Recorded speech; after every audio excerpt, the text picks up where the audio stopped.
Guys, flex ko lang ang ulam namin ngayong hapunan. Yung pinarito ko yan kanina. Nalagyan ko siya ng itlog. Ayan na, kumukulo na. Halo natin yung itlog.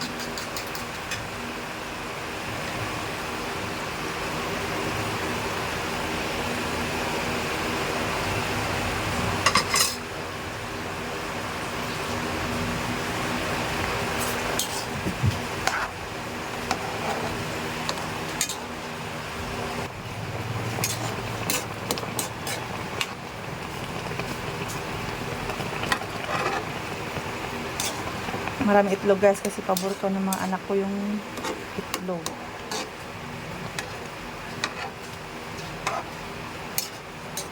Ayan guys, isang kulo na lang yan.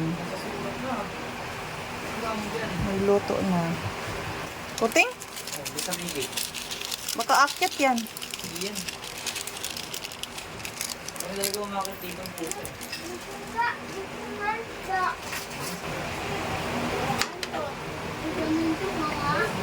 Tignan mo. Amen.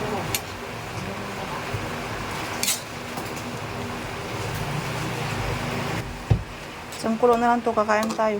Luto na to eh.